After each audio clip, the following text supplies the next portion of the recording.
Hello everyone, welcome to judiciary gold. मेरा नाम है नीरज यादव। आज हम बात करने वाले हैं राजस्थान जुडिशरी के लिए मेंस आंसर राइटिंग कैसे की जाए। राजस्थान में प्रीवियस ईयर में कई बार ऐसा देखने को मिला है कि सिलेबस बहुत चेंज किया है। देयर वाज अ टाइम जब 35 सब्जेक्ट्स भी हुआ करते थे, फिर 16 हुए, फिर 19 हुए। सो हम ये नहीं कह सकते हैं कि राजस्थान में सिलेबस बहुत फ्रीक्वेंटली चेंज नहीं होता है। ठीक है। अभी यहाँ पर मेंस में आपको जो पेपर देखने को मिलेंगे, तो लॉ पेपर वन जो होता है, ये सिविल होता है। इसमें बहुत सारे आपको जो पेपर देखने को मिलेंगे, वो सारे के सारे ही सिविल पेपर्स हैं। Code of CPC, contract act, limitation, transfer of property act या रेंट कंट्रोल एक्ट की हम बात कर लें। इसी के साथ हमें constitution of India, Indian evidence act, SRA, interpretation of statutes and साथ ही साथ राजस्थान में आपको ऑर्डर और जजमेंट राइटिंग भी जो है, ये अलग से नहीं पूछी जाएगी। ये आपके पेपर वन के साथ ही हो जाएगा, अनलाइक अदर स्टेट्स जहां पर जजमेंट राइटिंग के लिए एक अलग से पेपर होता है। लेकिन राजस्थान जो है, वो paper one and paper two के साथ ही आपसे जजमेंट राइटिंग करवाएगा। यहाँ पर ऑर्डर या जजमेंट राइटिंग जो है, सिविल पेपर में ही पूछ लिया जाता है। अब यहाँ पे आपको क्या ध्यान में रखना है, तो जो भी आपको बुकलेट दी जाएगी, उसमें लाइंस दी होगी और आपको क्वेश्चंस पूछे जाएंगे। अब जो क्वेश्चंस पूछने का तरीका है, वो आपको देखने को मिलेगा कि यहाँ पर आपको 3, 4, 6, 10, कई बार आपको 2 नंबर के लिए भी देखने के लिए मिल सकते हैं क्वेश्चन।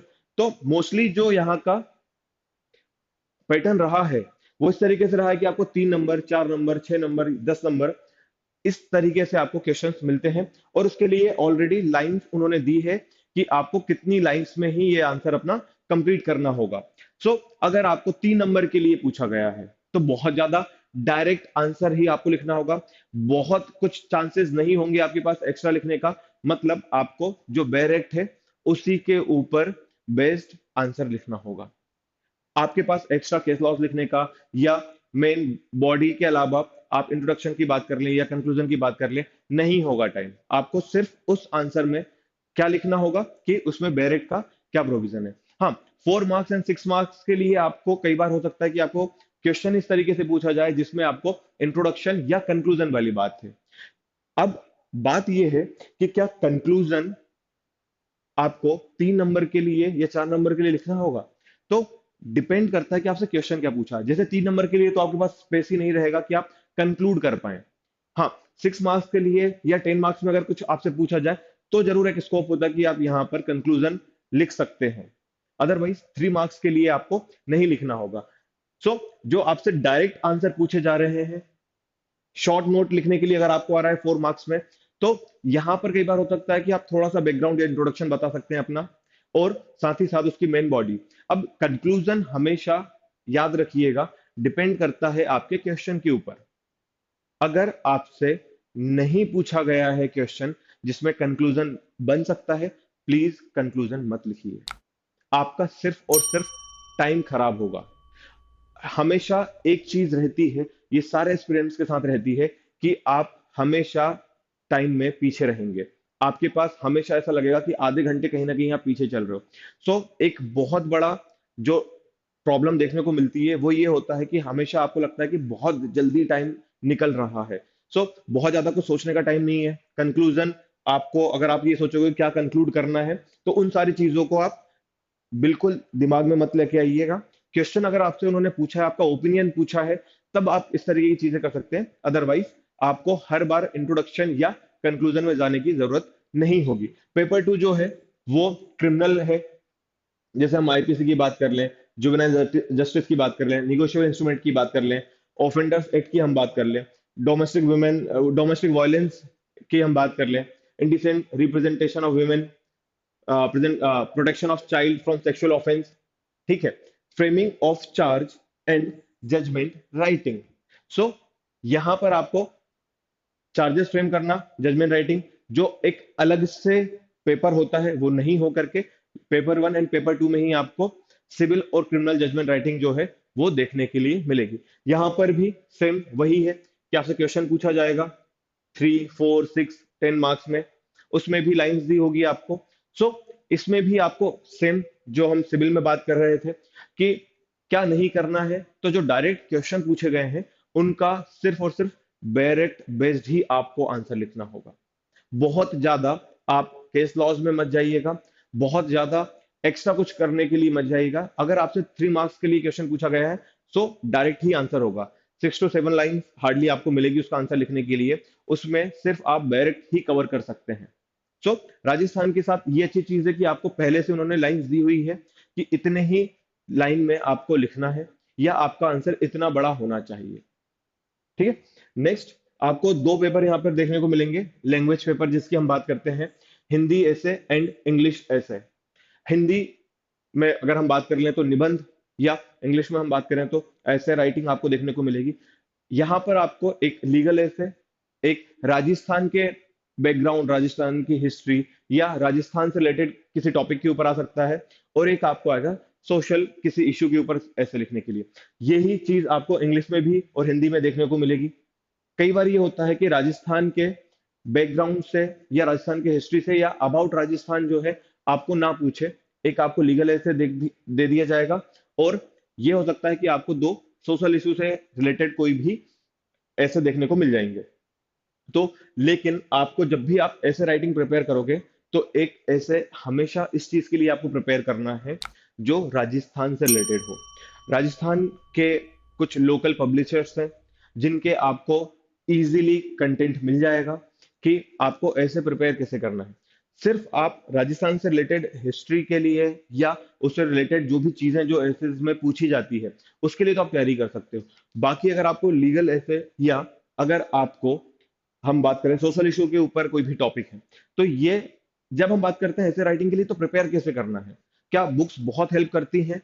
तो हमेशा एक चीज याद रखना कि ऐसे राइटिंग क्यों की जाती है, पर्पस क्या है ऐसे राइटिंग का।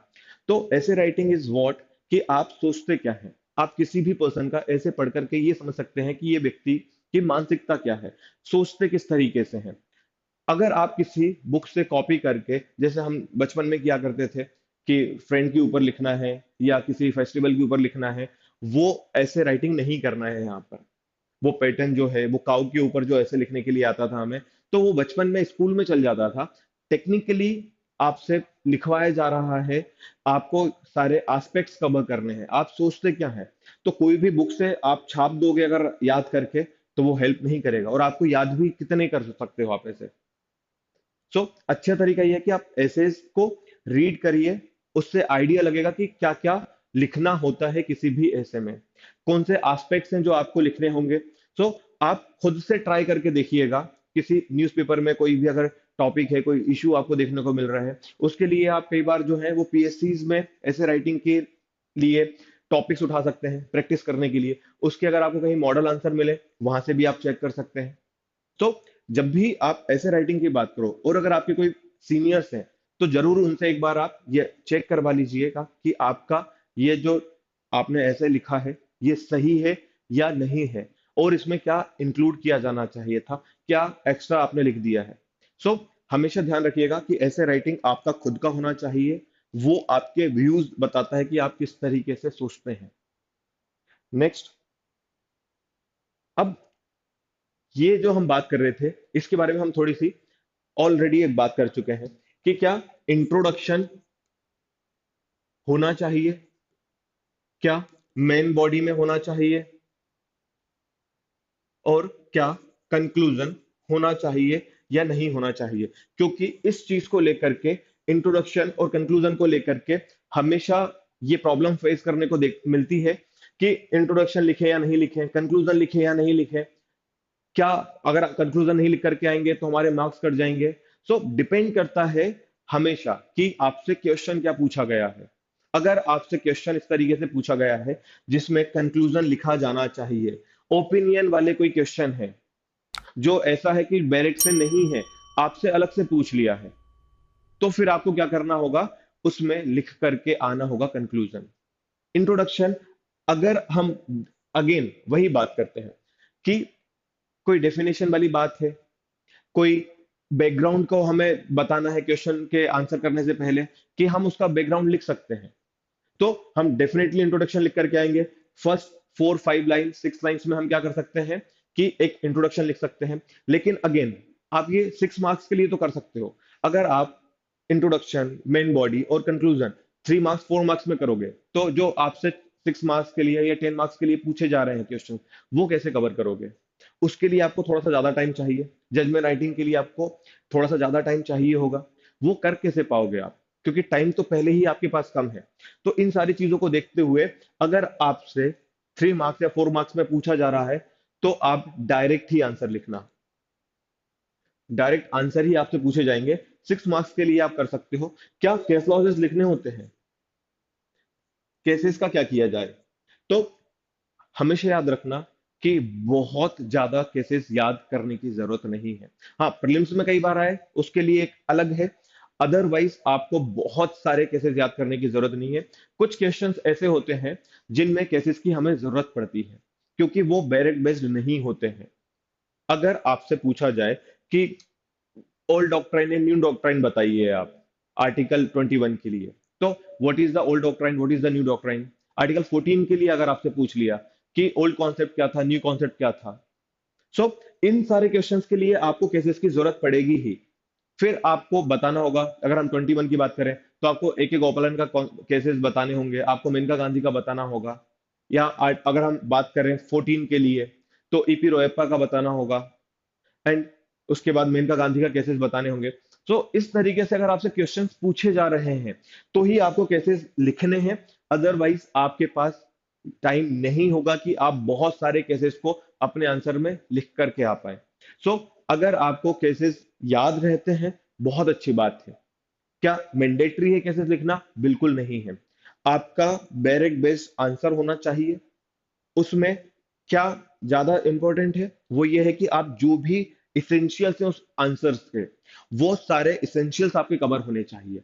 उसके बाद अगर आपके पास टाइम बचता है, तो फिर आप, अगर आपको केसेस भी याद है, तो फिर आप डेफिनेटली वहां पर केसेस लिख करके आइए। उससे आपका आंसर ज्यादा खूबसूरत हो जाएगा।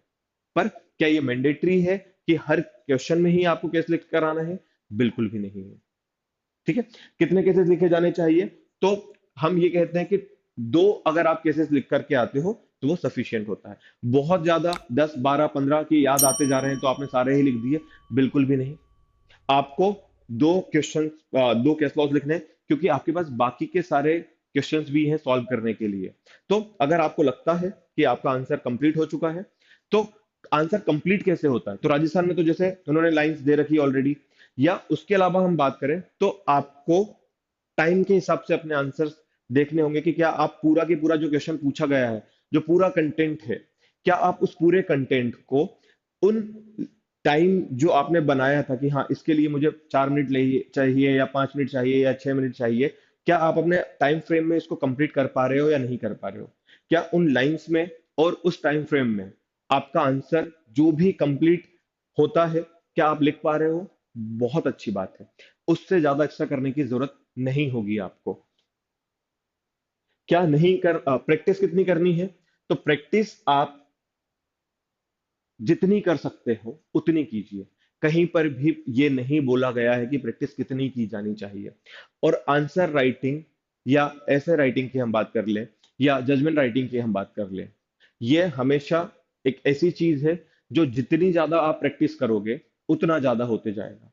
क्योंकि मेंस आंसर राइटिंग के साथ सिर्फ आपको आंसर याद आने की दिक्कत नहीं होती है, एक बहुत बड़ी दिक्कत होती है कि आपका हाथ दर्द होने लगेगा आंसर्स लिखते लिखते, आपको पेन पकड़ने में प्रॉब्लम होने लगेगी, आपको आंसर्स याद आना बंद हो जाएंगे। हो सकता है कि जब आपने पहली बार पेपर पढ़ा हो तो आपको बहुत सारे आंसर्स याद आ रहे हो, बट हो सकता है कि जब आप उसको आंसर्स को लिखने बैठो, तो हो सकता है कि आपको हाफ ऑफ द पेज के बाद उसमें समझ ही नहीं आ रहा कि लिखना क्या है, या 8 10 लाइन के बाद आप पूरा की पूरा कंटेंट भूल चुके हैं उसका। सो जब आप इस तरीके से प्रॉब्लम को फेस करते हो, या जिसको हम बात करते हैं एक फटीग आने वाली, तो इसको दूर की जा सकती है या इसको एक्सटेंड किया जा सकता है सिर्फ और सिर्फ प्रैक्टिस के साथ। तो जितने ज्यादा आप आंसर राइटिंग की प्रैक्टिस करते जाओगे, उतना ही ज्यादा आपका जो फटीग लेवल है वो बढ़ता जाएगा। तो हर किसी व्यक्ति का एक टाइम होता है, उसके बाद वो उसका ब्रेन जो है प्रोसेस करना बंद कर देता है, हाथ पैर थोड़ा सा लिखना बंद कर देता है। बट एक चीज होती है कि बस आप मेंस आंसर राइटिंग कर रहे हो, तो वो आपको लिखना है। उन 3 घंटों को आपको बस लिखना है बैठ करके, यही आपको एक मोटिवेट करता रहता है। तो इन सारी चीजों से को अगर ठीक कैसे किया जाए, तो जितनी ज्यादा हो सके उतनी प्रैक्टिस करो। जितने अगर आप एक आंसर को 8 बार 10 बार लिख करके देख चुके हो, तो ये आपको याद हो जाएगा, आपको डायरेक्ट याद हो जाएगी। फिर आपको ये प्रॉब्लम नहीं आएगी कि आपको डायरेक्ट याद नहीं होती है। आप लिख करके देखिए 10 बार, आपको कैसे याद नहीं होगा, या कैसे आपको प्रॉब्लम आएगी फिर आंसर लिखने में। बहुत ज्यादा मैकेनिकली आप फिर लिखने लगोगे, अगर आपको पहले से ही प्रैक्टिस में है तो एक वो जो कहते हैं जिसको कि मसल्स मेमोरी में आपके आंसर याद हो जाना चाहिए। तो आप इतनी प्रैक्टिस करो कि आपकी मसल मेमोरी को भी याद है कि इसका आंसर क्या होना चाहिए। नेक्स्ट, क्या नहीं करना है? तो बिल्कुल भी जो चीजें नहीं करना है, उनमें से एक चीज ये ध्यान में रखना है आपको कि आपको बहुत ज्यादा केसेस के चक्कर में नहीं पड़ना है। बहुत ज्यादा टाइम एक ही आंसर के लिए नहीं देना है। अगर आपको याद नहीं आ रहा है, कोई बात नहीं, आगे बढ़ जाइए। जो बहुत अच्छे से आ रहे हैं आंसर्स पहले उनको करिए, जो नहीं आ रहे हैं उनको छोड़ दीजिए। आपको कभी भी इंट्रोडक्शन या कंक्लूजन या मेन बॉडी की हेडिंग्स नहीं देनी है। कलरफुल पेन यूज नहीं करने हैं। डूज, जितने ज्यादा हो सके प्रीवियस ईयर के क्वेश्चन पेपर लगाइए। प्रीवियस ईयर में जितने भी क्वेश्चंस पूछे गए हैं, वो सब के सब आपको याद होने चाहिए। जब आप तैयारी करना चालू करते हैं, तो प्रीलिम्स के लिए कोई भी तैयारी नहीं होती है। प्रीलिम्स की मेन तैयारी होती है जब नोटिफिकेशन आउट होता है। रोज जितने ज्यादा हो सके उतने आंसर लगा करके देखिए, लिख करके देखिए, याद कीजिए। जब एक बार नोटिफिकेशन आ जाए प्रीलिम्स का, उसके बाद फिर आपको प्रीलिम्स की तैयारी करना है। तो तैयारी हमेशा सिर्फ मेंस की करना है। प्रीलिम्स की तैयारी कर लें, फिर हम मेंस देखेंगे, या हम बाद में फिर जजमेंट राइटिंग कर लेंगे, या बाद में ऐसे राइटिंग के लिए कर लेंगे, ऐसा कुछ नहीं होता है। आपको एक आदत होनी चाहिए, आपको न्यूज़पेपर पढ़ने की आदत होनी चाहिए, ताकि आप अवेयर रहें बहुत सारी चीजों से। कहीं हो सकता है कोई डेटा आपको जो पढ़ने के लिए मिला था, उससे आपका ऐसे बहुत अच्छा हो गया। सो बहुत सारी ऐसी चीजें हैं कि जो आपकी हैबिट से आपको बहुत बेनिफिट मिलेगा जब आप अपनी आंसर राइटिंग करेंगे। कि अगर आपकी आदतों में शामिल हो जाएगी वो चीजें, तो आपका आंसर अपने आप बहुत अच्छा निकल करके आएगा। सो कुछ चीजें हैं जो बिल्कुल नहीं करनी है, कुछ चीजें हैं जो डेफिनेटली करनी ही होगी आपको। ठीक है।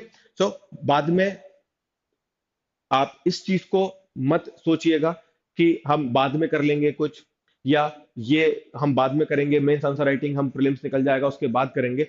कुछ नहीं होता है, आपको अभी से ही ये तैयारी में लेकर के आना होगा, या ये राइटिंग वाली जो प्रैक्टिस है आज ही से आपको तैयार करना होगा। अगर आपको लगता है कि आंसर राइटिंग के सैंपल्स आपको चाहिए कि किस तरीके से आंसर्स होने चाहिए, प्रीवियस ईयर में कुछ क्वेश्चंस पूछे गए थे, उनके लिए अगर आपके आंसर्स में क्या क्या होना चाहिए, एक सिनॉप्सिस क्या होगा कि वही आंसर का, अगर आपको ये सब कुछ चाहिए, तो कमेंट बॉक्स में जाकर के अपने कमेंट्स लिखिए। हम डेफिनेटली उसके ऊपर कोई ना कोई वीडियो आपको लेकर के आएंगे।